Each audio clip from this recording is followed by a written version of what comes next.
સામાજિક એકતા જાગૃતિ મિશનની કારોબારી સભામાં દિલીપ ગોહિલની કાર્યકારી મીડિયા સચિવ ગુજરાત પ્રદેશમાં નિમણૂક કરાઈ। પાલનપુર સર્કિટ હાઉસ ખાતે યોજાયેલ સામાજિક એકતા જાગૃતિ મિશનની જનરલ મીટિંગમાં રાષ્ટ્રીય સંયોજક શ્રી કેવલસિંહ રાઠોડના અધ્યક્ષસ્થાને યોજાઈ હતી, જેમાં સામાજિક એકતા જાગૃતિ મિશનના રાષ્ટ્રીય સંયોજક કેવલસિંહ રાઠોડે દિલીપભાઈ ગોહિલને ફૂલહાર પહેરાવીને સન્માન કરીને કાર્યકારી મીડિયા સચિવ ગુજરાત પ્રદેશમાં નિમણૂક પત્ર આપીને શપથ ગ્રહણ કરાવ્યા હતા અને સામાજિક એકતા જાગૃતિ મિશનની આ કારોબારી મીટિંગમાં ગુજરાત પ્રદેશમાં મીડિયા સચિવ તરીકે નિમણૂક કરવા બદલ દિલીપભાઈ ગોહિલે સૌનો આભાર વ્યક્ત કર્યો અને સમિતિ તરફથી જે જવાબદારીઓ આપવામાં આવી છે તેની સંપૂર્ણ નિષ્ઠાપૂર્વક સંભાળીને કેવલસિંહ રાઠોડ સાહેબના માર્ગદર્શન હેઠળ વફાદારીથી કામ કરવાની ખાતરી આપી હતી।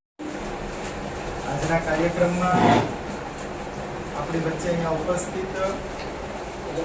ગુજરાત પ્રદેશ સામાજિક એકતા જાગૃતિ મિશનના કાર્યકારી અધ્યક્ષ આદરણીય ડીએસ પરમાર સાહેબ, આપણી વચ્ચે ગુજરાત પ્રદેશ સામાજિક એકતા જાગૃતિ મિશનના કાર્યકારી મીડિયા સચિવ માનનીય દિલીપભાઈ ગોહિલ, આપણી વચ્ચે અહીંયા ઉપસ્થિત સામાજિક એકતા જાગૃતિ મિશનના ગુજરાત પ્રદેશના કાર્યાલય સચિવ માનનીય કિરણકુમાર રાઠોડ, આપણી વચ્ચે અહીંયા ઉપસ્થિત ઉત્તર ગુજરાત ઝોનના પ્રભારી માનનીય વિક્રમભાઈ સોલંકી, આપણી વચ્ચે અહીંયા ઉપસ્થિત માનનીય સોલંકી સાહેબ, માનનીય હરિયલ સાહેબ, રમેશભાઈ ગોહિલ, અબ્દુલભાઈ, વિપુલભાઈ બોરીચા, કાસિમભાઈ અને અહીંયા ઉપસ્થિત બનાસકાંઠા જિલ્લાના તમામ પદાધિકારીઓ। આજે સામાજિક એકતા જાગૃતિ મિશનની વર્ષ 2023-24 માટેના કારોબારી સમિતિની નિમણૂકો આપવાની હતી। આ કાર્યક્રમ સર્કિટ હાઉસ પાલનપુર મુકામે ખૂબ જ ટૂંકા સમયની અંદર આયોજિત કર્યો। આમ છતાં પણ તમે બધા જ લોકો આટલા દૂર દૂરના ગામડેથી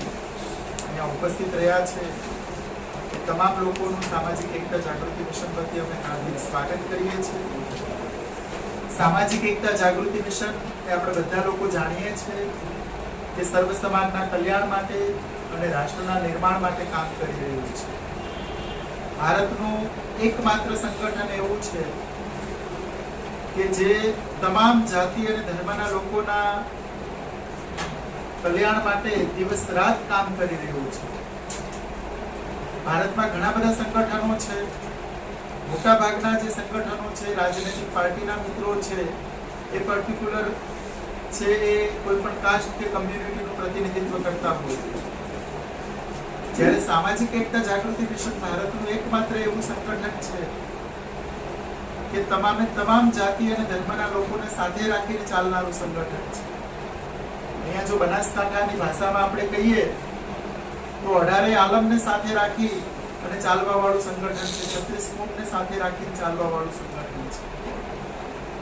સામાજિક એકતા જાગૃતિ મિશનની શરૂઆત આપણે બધા લોકો જાણીએ છીએ કે વર્ષ 2009માં ગીર સોમનાથના નાનકડા એવા ગોપ ગામેથી થયેલી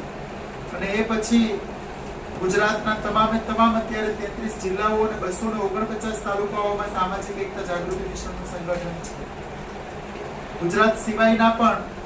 રાજસ્થાન, મહારાષ્ટ્ર, મધ્યપ્રદેશ, પશ્ચિમ બંગાળ, પંજાબ, તેલંગાણા,